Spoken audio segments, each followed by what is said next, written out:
Le christianisme, à la naissance du Christ ou à la mort du Christ?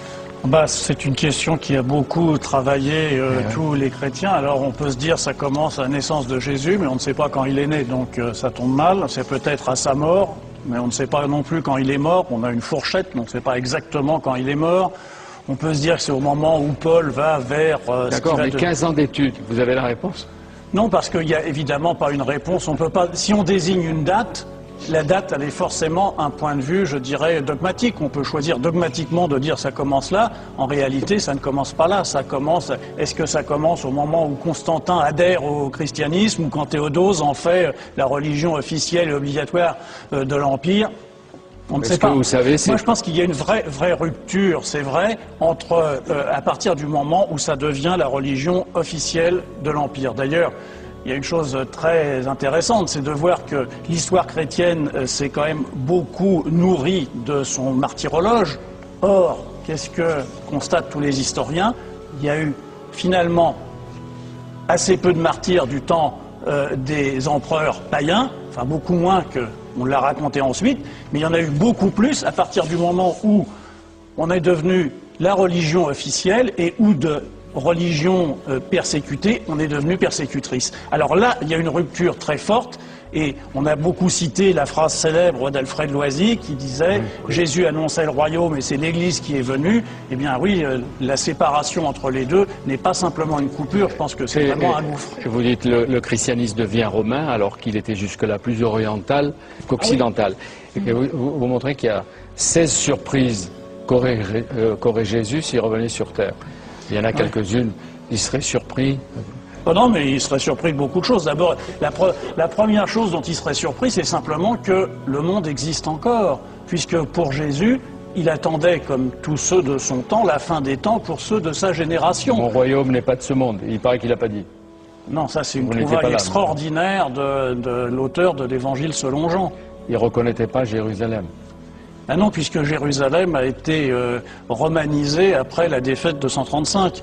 Enfin, il y a énormément de choses. Enfin, il ne reconnaîtrait pas qu'on le célèbre en image, il ne reconnaîtrait pas qu'on le prenne pour le Fils de Dieu, voire pour Dieu lui-même. Enfin, tout ça est absolument inconcevable dans la pensée. Il ne serait pas chrétien, quoi. Il ne l'a jamais été. Ouais. Il n'a jamais rencontré de chrétien, il ne l'a jamais été, il n'a jamais pensé ce que serait le christianisme. Le christianisme, alors... Qu'est-ce qui a fait son succès? Les raisons sont multiples et très difficiles à en faire la liste complète, mais c'est certain que Jésus, lui, est resté juif de sa naissance à sa mort. Vous dites la première surprise, il ne pourrait pas lire la Bible parce qu'il parlait ni grec ni latin. Oui, enfin, il ne pourrait pas lire le Nouveau Testament. Ben oui, bien sûr, il parlait hébreu ou araméen.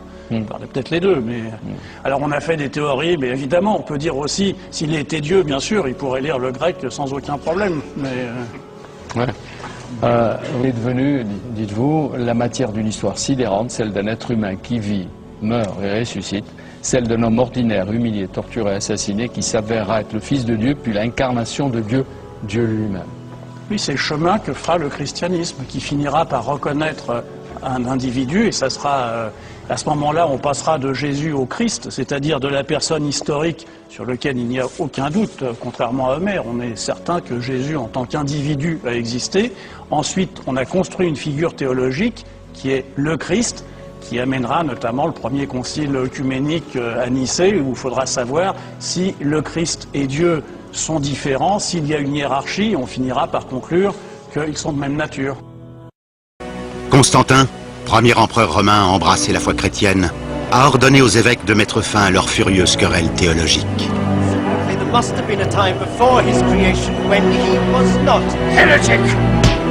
Trois siècles après le passage de Jésus de Nazareth sur notre terre, les disputes font rage sur sa véritable identité.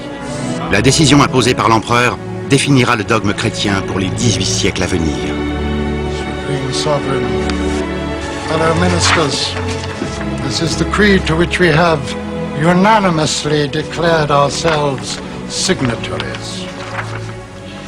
We believe in one God, the Father Almighty, maker of all things visible and invisible, and in one Lord, Jesus Christ, the Son of God, begotten from the Father, light from light, true God from true God, begotten, not made, of one substance. Par décret impérial, Jésus-Christ est déclaré unique Fils de Dieu. Tout autre avis est interdit. Ceux qui ne sont pas d'accord sont exterminés.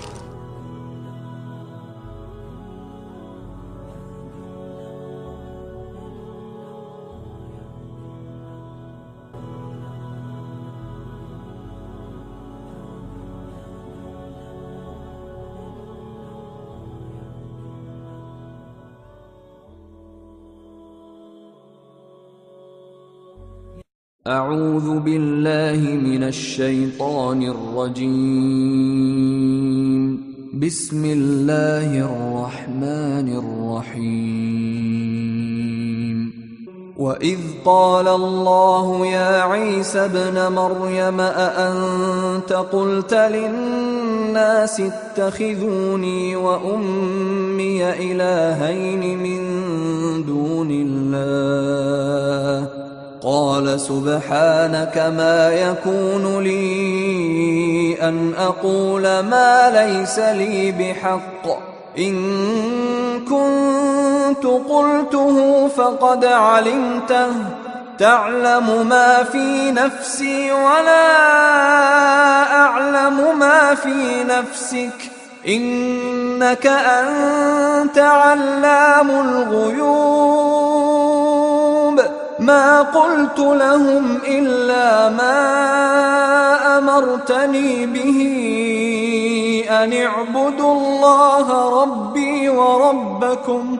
وكنت عليهم شهيدا ما دمت فيهم فلما توفيتني كنت أنت الرقيب عليهم وأنت على كل شيء شهيد إن تعذبهم فإنهم عبادك وإن تغفر لهم فإنك أنت العزيز الحكيم. Au nom d'Allah, le tout miséricordieux, le très miséricordieux, rappelle-leur le moment où Allah dira: Ô Jésus, fils de Marie, est-ce toi qui as dit aux gens: Prenez-moi ainsi que ma mère pour deux divinités en dehors d'Allah? Il dira: Gloire et pureté à toi. Il ne m'appartient pas de déclarer ce que je n'ai pas le droit de dire. Si je l'avais dit, Tu l'aurais su, certes. Tu sais ce qu'il y a en moi, et je ne sais pas ce qu'il y a en toi. Tu es, en vérité, le grand connaisseur de tout ce qui est inconnu. Je ne leur ai dit que ce que tu m'avais commandé, à savoir, adorez Allah mon Seigneur et votre Seigneur. Et je fus témoin contre eux aussi longtemps que je fus parmi eux. Puis, quand tu m'as rappelé, c'est toi qui fus leur observateur attentif. Et tu es témoin de toutes choses. Si tu les châties, ils sont tes serviteurs. Et si tu leur pardonnes, c'est toi le puissant, le sage.